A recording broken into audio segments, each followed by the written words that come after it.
Estamos de volta com Política Cruzada, já no nosso último bloco, e interessante é que o tempo voa quando o assunto está bom, né? Eu tenho certeza que você está do outro lado, você está gostando. Até porque você vai formando a sua convicção, se faz-se necessário o pedido de impeachment tramitar e a Dilma sofrê-lo mesmo, ou se não, se fica, enfim. Você tem que formar a sua opinião. A gente não quer dizer aqui que está errado ou que está certo, ou que está certo ou que está errado.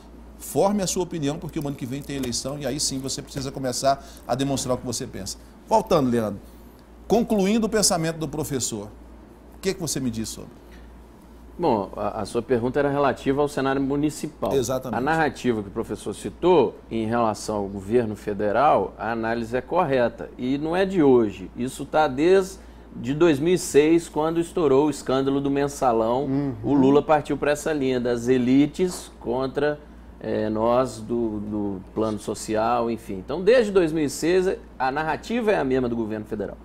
Aí, usando essa palavra narrativa, que é muito boa, dentro da comunicação, o governo municipal, levando para o cenário municipal, não tem narrativa. Qual é a narrativa? E a narrativa, quando eu digo, qual é a marca de uma gestão? Qual é a marca de uma gestão? Como o João citou, a marca do governo Lula e também da Dilma, pela continuidade, foi a política social. A marca do Fernando Henrique foi a estabilidade da moeda, foi talvez o plano real.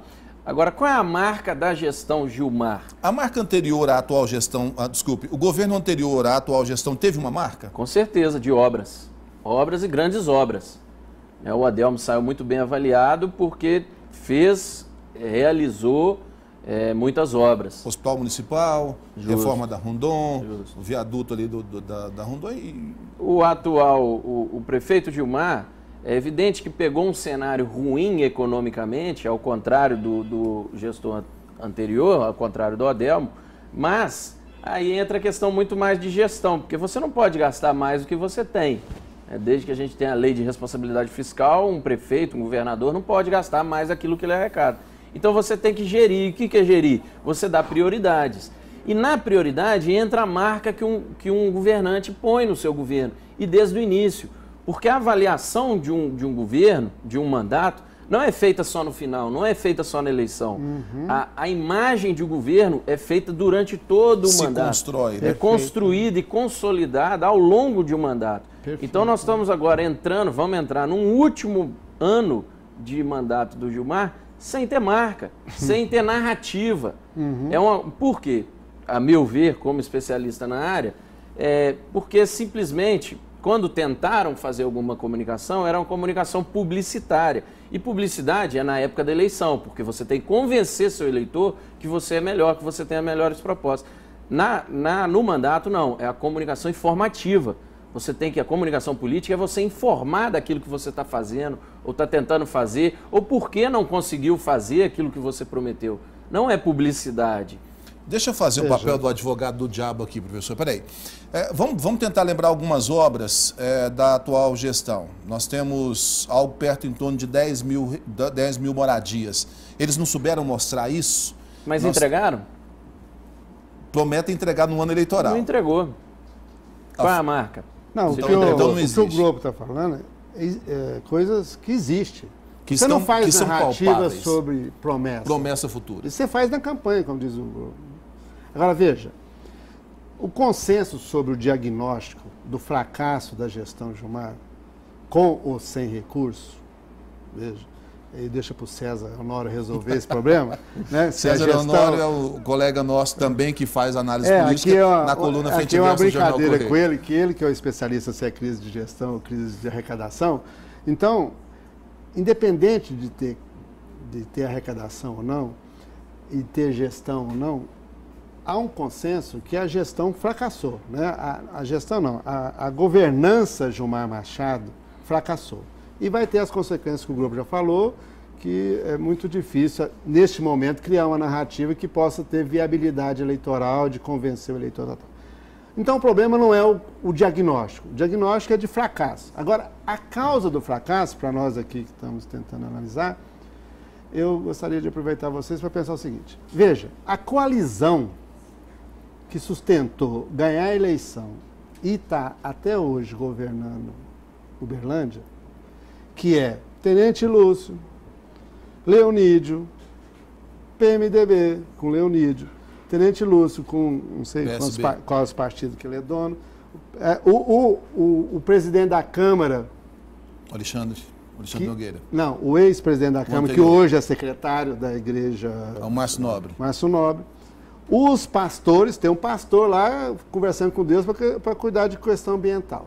Você tem um padre cuidando de questão... Não tem mais, já não está mais no governo. Então, mas você veja, essa construção que o Gilmar fez para ganhar a eleição foi para a administração.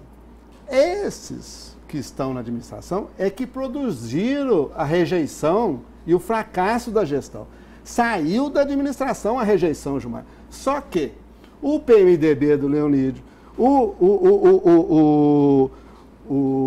sei quais os partidos, do Tenente Lúcio, o da Igreja Universal, os outros pastores, nenhum deles vai levar o custo do fracasso do Gilmar. Só o Gilmar vai levar o fracasso.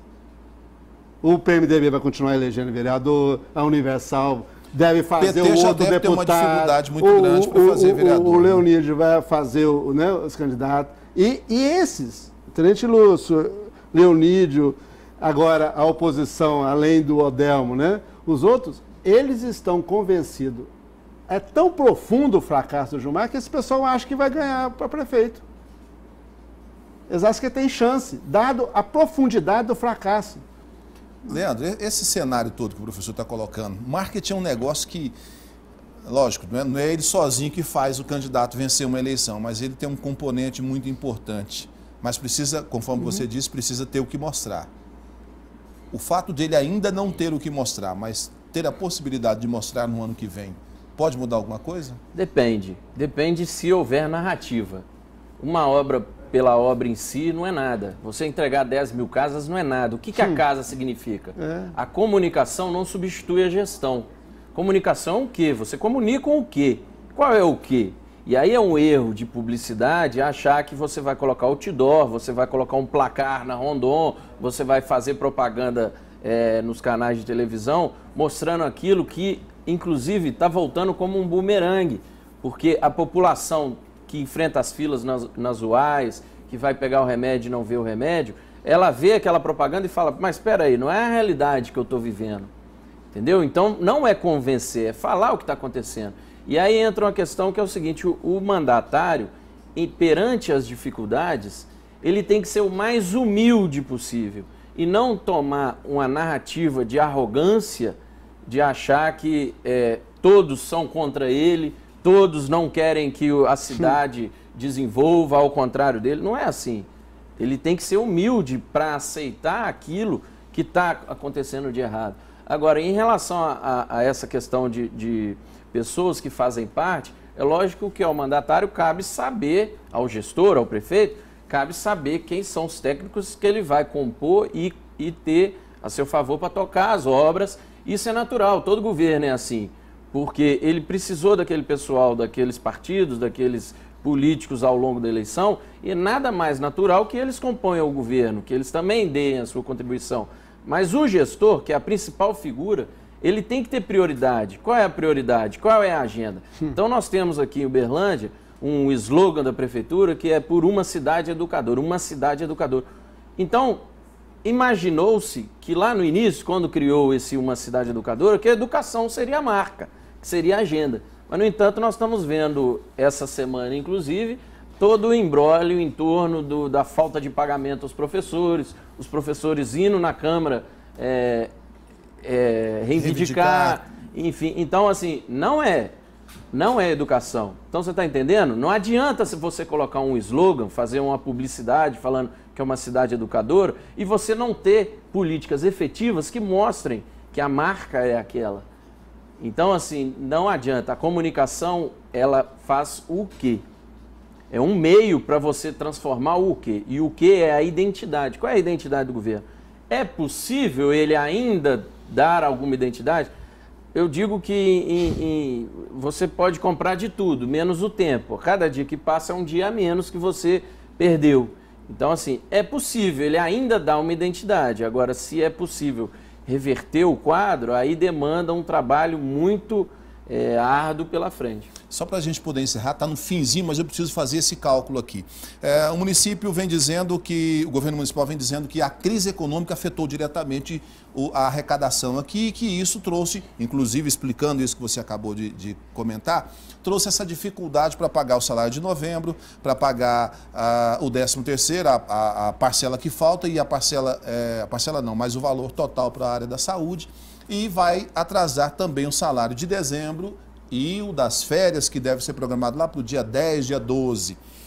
Eu fui fazer um levantamento, rapidão, só para a gente fechar essa linha de raciocínio, com cidades do mesmo porte de Uberlândia para saber como é que estava essa situação. Então, eu questionei Betim, Contagem, Juiz de Fora, que são cidades que têm entre 450 e 640 mil habitantes, tem uma arrecadação semelhante, teve queda de FPM semelhante, que é o Fundo de Participação dos Municípios, teve queda de ICMS também.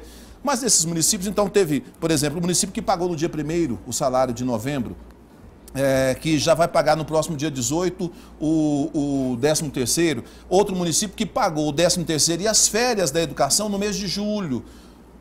Por que Uberlândia não conseguiu fazer isso e ainda vai ter dificuldade para o ano que vem? Tudo bem, a crise que bateu aqui, bateu lá, mas faltou uma organização melhor? As administrações me justificaram o seguinte: olha, nós percebemos a dificuldade da crise no início do ano e começamos a cortar custo para conseguir fechar o ano. Uberlândia não seguiu nessa linha? Veja, o administrador público, o proprietário dos recursos públicos é o cidadão.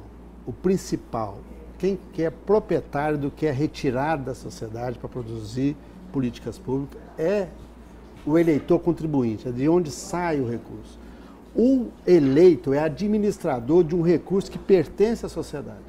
Então, quando isso acontece, não tem desculpa que eu não sabia, é prova da incompetência administrativa para fazer uso de um recurso que não é do capricho desse administrador escolher mal os seus administradores ou falar que não sabia, falar só agora não vai ter arrecadação. Essas desculpas são desculpas esfarrapadas, isso é contra o interesse público. Ele não tem o direito, por isso tem uma lei de responsabilidade fiscal, ele pode ser condenado por isso. Como o senhor não tem direito de falar que não sabia? O senhor administrou um recurso que é do povo, que é público na democracia, de forma errada. Tem lei para isso. O senhor vai ser responsabilizado por mau uso do recurso público. O senhor me faz uma reforma administrativa, aumenta a carga que é do orçamento para poder fazer a sua reforma administrativa, e agora vem dizer que não tem dinheiro para pagar a própria reforma administrativa que o senhor propôs. Então o senhor não sabia que não tinha recurso para fazer uma reforma administrativa? Veja, então não tem desculpa que não sabia, que aconteceu, que o mundo está vivendo. Isso não funciona frente ao eleitor e frente à lei da responsabilidade fiscal. Para a gente fechar, Leandro, 1 minuto para você poder concluir esse raciocínio para a gente. Eu creio que as dificuldades são enormes e, assim, o gestor, é lógico que ele está passando, todos os prefeitos, não é só aqui em Uberlândia, estão passando por momentos muito delicados de crise econômica. Então, todos os prefeitos estão sentindo, aliás, o primeiro lugar que sente efeito da economia em decrescente são as prefeituras, porque é quem arrecada os primeiros impostos em relação ao nível do comércio. Então, há algum tempo, desde 2012 ou um pouco mais à frente, as prefeituras têm sentido, e esse ano e o ano passado, mais ainda, isso tem um impacto cada vez maior, justamente por conta, aí a gente entra da crise lá política de Brasília, eleição da Dilma e a estagnação em nível de econômico geral no país. Mas todos os gestores estão passando por isso. Agora, cabe ao gestor o quê? Dialogar com a população. Olha, eu tenho X, o que vocês querem que eu faça com esse X? E aí dá as prioridades. Então, ao gestor cabe isso. Não adianta mais, e essa eleição do ano que vem, nós vamos ter muito claro isso. Aliás, foi uma pergunta que eu esqueci de responder, que você me fez antes. O eleitor está cada vez mais vacinado. Sim. Então, essas obras em véspera de eleição, obra em último ano de mandato, isso não cola, não pega mais para o eleitor. Então, assim, o que tem que ser feito é diálogo, comunicação é diálogo com a população para mostrar o que é ou não prioridade dentro de uma narrativa de governo. Bom, queria poder ficar aqui mais meia hora, mas infelizmente não dá. Nosso tempo está acabando. Gostei bastante do programa de hoje, espero que você tenha gostado. Volto a dizer aqui, nós não estamos apontando o dedo dizendo para ninguém que alguém é culpado ou que alguém é inocente. O que a gente faz aqui é tentar traduzir o que ocorre na política nesse exato momento para facilitar o seu dia a dia. Porque o que é discutido aqui, sabe onde reflete? Na saúde, reflete no seu trabalho, reflete no transporte público que você precisa, na educação do seu filho. E se você entender um pouco mais sobre política, a sua vida vai ficar muito mais fácil, pode ter certeza. A gente se encontra na semana que vem. Tenham todos uma excelente semana. Até lá.